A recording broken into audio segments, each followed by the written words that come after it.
What's up, people? It's the anime club here. Oh, that was horrendous. I'm gonna hate that in post. Are we talking characters or themes? It's themes storyline. It's themes. So, Horn, you alluded to it last time. Why don't you lead us off here? Yeah.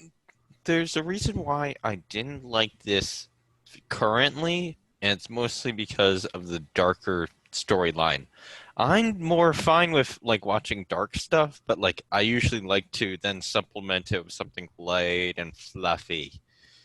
And So I why didn't you didn't. supplement it with something light and fluffy? That sounds like a flaw on your fault, on your part, not the show's. Yeah. This sounds like you're getting a little too, I jumped Take a into the breath. deep end too Just much. remember, at least it's not me with T.H.E. True. Yeah. Actually, so talking about themes and storylines, you brought up something in the last segment. You were talking about the inevitability because we know that like 6 of the 7 are going to die.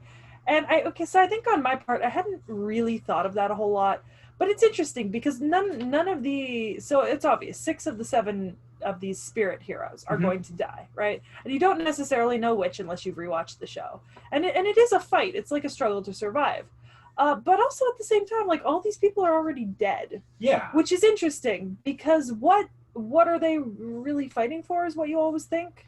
Like, And they that's sort of what you reveal think. that throughout the show, and It makes for nice character Yeah. moments in each character, especially because they tend to have like some sort of reasoning or explanation that relates back to like their origins or where they come from in mythology or history, which I think it's underrated how much one can pull from history and mythology and not have it be totally like sickening. I think a lot of people kind of tend to avoid it. They're like, well, if I'm gonna like bring this character back, I don't want them to be anything like any of their stories. But there's a reason why their stories are so famous for thousands of years. It's because they were good stories. And I think it's nice to see that characters like this that are made with respect to the original stories and their original goals and ideals. That I think for me that was really kind of I don't have a word for it. I'll think of it eventually. I'll scream it out when I do. Tutenhaven, there's your word. Their word to define it. What? A word to define whatever you were trying to explain. Tutenhaven. I was gonna say supercalifragilisticexpialidocious. That works too. Or Fragicalirupus. I'm kidding. Someone else can go now. Does Realm want to go before I inevitably go off on a tangent? So just like some of the, like the basic thing, I guess, mainly that I like about the themes is just probably to do more so with like the struggles and probably what was it? What I don't know why I can never remember the name of the guy. The Saber's servant. Or sorry, Saber's master. That's what. Oh, Kiritsugu Emiya, or are you talking about the female master? Kiritsugu Emiya. Yeah. I definitely like seeing him just like more of like the just like more of like his character development, even though he doesn't like talk much throughout the series, just like knowing like the kind of person that he is essentially through it and whatnot. Yeah, it's go ahead. Yeah, go ahead. No. Sorry, go ahead. It's probably better I bring this up in characters, actually. Yeah, it's just because like he develops a lot more. It develops a lot more of his motivation and everything like that. And because since Zero is like it's the prequel to Stay Night in this case, or is it? It is a prequel. It is. Yes. Okay. Yeah. So it develops a lot more of the themes and stuff like that. So I think it's interesting how I like how good Zero is at developing better characters. Like that has nothing to do with animation or anything. That's just in the writers have done a much better job incorporating character development into the story for everyone. Yeah. So, gosh, I have to decide on characters or themes. I'll leave that for the character portion and all as to why I like a lot of the characters here. as far as the themes go, there's one scene. It's not quite within like that last stretch of episodes, but it's like an episode or two before it, the Banquet of Kings, where you have Ryder, Saber, and Archer Gilgamesh all basically in a circle discussing their role as kings. That's probably one of the scenes that defines this as my favorite anime of all time, is that scene, because every time I rewatch that scene, I'm basically seeing 3 philosophy textbooks yelling at each other. Yeah. Yep. Yeah. Specifically, like, political philosophy. Well, yeah, because none of those 3 were philosophers No. in their life or their history, but you have to be somewhat of a strategist. Yeah. And you have to be somewhat of either a pragmatist or an idealist to be a proper king or conqueror, because you need strategy and idealism, because you need to be able to see what you want to create and how you want it to work if you want to be a successful leader of people at really any time. If you can't see where you're going, you're never going to get there.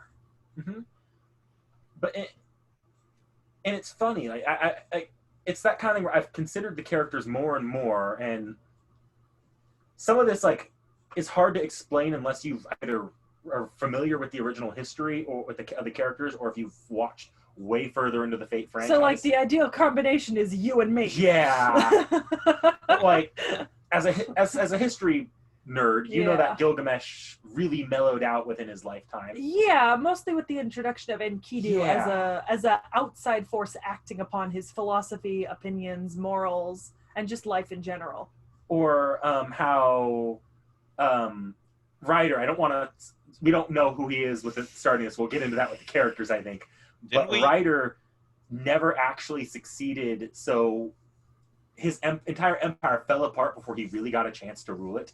Yeah, and part of that is if you know his history, which we'll talk about when we get to characters a little bit about the histories, because I know I love that part. But the Ryder's character in specific, I mean his historical component, he was a great man, but an impermanent Hold on, guys. Yeah. Can we stop the interview real quick? Or not the interview, sorry, I gotta go grab something from outside. I'll be right back. Oh yeah, go for it. Oh my god. Hold Alright, on, didn't question we? here is, Adorable. sorry, what were you saying? Sorry. Didn't we already know like Ryder's name? Yeah, but we're like, not saying it right now till we get to characters. We don't want to reveal the servant names until we get to the character portion. That way we're not... Oh. Because our new release schedule with the split up episodes will mean 1 week with relatively spoiler free stuff, and then 1 week with heavy spoiler stuff. Oh, okay. And characters is heavy spoiler, so it'll be in the second week. So I will say for you, and just in case you have Seki has figured it out, who some of the characters are. We've seen the names of 5 characters. 1 character doesn't matter whether or not we know the name at all, because they don't reveal it in the anime, but they reveal it in the light novel, and so we're not gonna find it out. And I might. So which one shouldn't we know? The only one you shouldn't know is Berserker. Okay. Good. I don't remember him anyways. Yeah, I've seen all this before, so I know. Yeah, that's why I'm bringing it up, because baby. I did the same thing with the other Fate as well, because that one even more so than this one's very finicky on which characters get revealed when. Oh, so are you going to actually do some Fate lore for us when we hit characters? I hope so. I don't want to linger too much more on this, but I do want to bring up one of my favorite lines from like the very beginning of the show, where basically like Ryder looked at his master and said, "You're taking this way too serious." Or he sort of says it throughout the show, but he's like, "You're taking this far too seriously. This is not the end of your life. This is not your biggest moment in your life." And that sort of speaks to how the characters are all written. So I guess. Actually, one more thing I want to touch on with the storyline. Sorry, I'm doing that a lot, and this is something that Seki might appreciate a bit.